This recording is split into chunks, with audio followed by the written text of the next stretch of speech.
D ಬಾಸ್ನ most expected ಚಿತ್ರಗಳಲ್ಲಿ D55 ಕೂಡ ಒಂದು. ಈ ತನಕ ಈ ಚಿತ್ರದ ಹೆಸರನ್ನು ಚಿತ್ರತಂಡ ರಿವೀಲ್ ಮಾಡಿರಲಿಲ್ಲ. ಆದರೆ 3 ದಿನಗಳ ಹಿಂದೆ D55 ಚಿತ್ರದ ಲಾಂಚ್ ಬಗ್ಗೆ ನಿರ್ಮಾಪಕಿ ಶೈಲಜಾ ಪೋಸ್ಟರ್ ಒಂದನ್ನು ಹಂಚಿದ್ರು. ಇದು ಸಖತ್ ವೈರಲ್ ಕೂಡ ಆಗಿತ್ತು. ಆ ಸಂದರ್ಭದಲ್ಲಿ ಹುಟ್ಟಿದ ಕುತೂಹಲ ಕ್ರೇಜ್ಗೆ ಪಾರವೇ ಇಲ್ಲದಂತಾಯಿತು. ಆದರೆ ಇದೀಗ ಚಿತ್ರದ ಟೈಟಲ್ ಏನೆಂಬುದಕ್ಕೆ ಉತ್ತರ ಸಿಕ್ಕಿದೆ.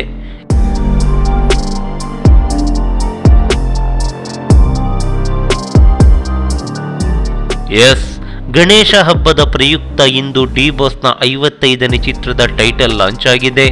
ಕ್ರಾಂತಿಯನ್ನು ಶೀರ್ಷಿಕೆ ಉಳ್ಳ ಈ ಚಿತ್ರದ ಬಗ್ಗೆ ನಿರೀಕ್ಷೆಗಳು ಸ್ವಲ್ಪ ಜಾಸ್ತಿನೇ ಇದೆ. 5 ಭಾಷೆಗಳಲ್ಲಿ ಪೋಸ್ಟರ್ ಅನ್ನು ಲಾಂಚ್ ಮಾಡಿದ್ದು ಕ್ರಾಂತಿ ಪಂಚಭಾಷಾ ಚಿತ್ರಣ ಅನ್ನೋ ಕುತೂಹಲ ಮೂಡಿದೆ. ಕನ್ನಡ, ತೆಲುಗು, ತಮಿಳು, ಮಲಯಾಳಂ ಹಾಗೆ ಹಿಂದಿ ಭಾಷೆಯಲ್ಲಿ ಪೋಸ್ಟರ್ಗಳು ರಿಲೀಸ್ ಆಗಿದ್ದು ಚಿತ್ರದ ಕತೆ ಏನಾಗಿರ್ಬೋದು ಅನ್ನೋ ಬಗ್ಗೆ ಯಾವ ಕ್ಲೂ ಕೂಡ ಪೋಸ್ಟರ್ನಲ್ಲಿ ಕಾಣ್ತಿಲ್ಲ. ಇಲ್ಲಿ ಡಿ ಬಾಸ್ ಬಿಟ್ರೆ ಕಾರೊಂದು ಕಾಣುತ್ತೆ. ಹಾಗೆಂದ ಮಾತ್ರಕ್ಕೆ ಇದು ಕಾರ್ ರೇಸ್ ಸಿನಿಮಾ ಆಗೋಕೆ ಸಾಧ್ಯವಿಲ್ಲ. ಈ ಮಾದರಿಯ ಪೋಸ್ಟರ್ ಅನ್ನು ರಾಬರ್ಟ್ನಲ್ಲೇ ನೋಡಿದ್ವಿ. ಒಂಚೂರು ರಾಬರ್ಟ್ ಚಿತ್ರದ ಪೋಸ್ಟರ್ನ ಹೋಲಿಕೆಯನ್ನು ಇಲ್ಲಿ ಕಾಣಬಹುದು.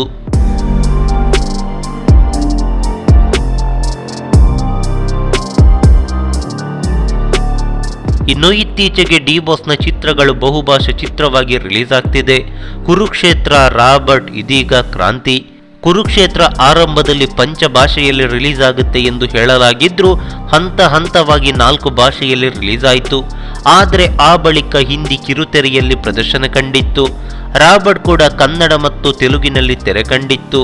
ಇತ್ತೀಚೆಗೆ ಹಿಂದಿ ಕಿರುತೆರೆಯಲ್ಲಿ ರಿಲೀಸ್ ಆಯಿತು. ಹೀಗೆ ಅದೆಷ್ಟೋ ಡಿ ಬಾಸ್ನ ಚಿತ್ರಗಳು ಹಿಂದಿಗೆ ಡಬ್ ಆಗಿ ಚಿತ್ರಮಂದಿರದಲ್ಲಿ ಪ್ರದರ್ಶನ ಕಂಡಿದೆ.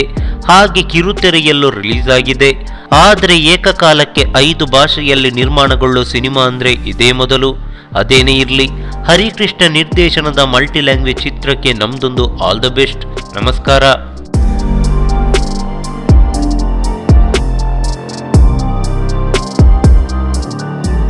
ಈ ಮಾಹಿತಿ ನಿಮಗೆ ಇಷ್ಟವಾಗಿದ್ದರೆ ಲೈಕ್ ಮಾಡಿ, ಶೇರ್ ಮಾಡಿ, ಹಾಗೆ ನಮ್ಮ ಕೋಸ್ಟಲ್ ಕನ್ನಡ ಯೂಟ್ಯೂಬ್ ಚಾನಲ್ಗೆ ಸಬ್ಸ್ಕ್ರೈಬ್ ಮಾಡಿ.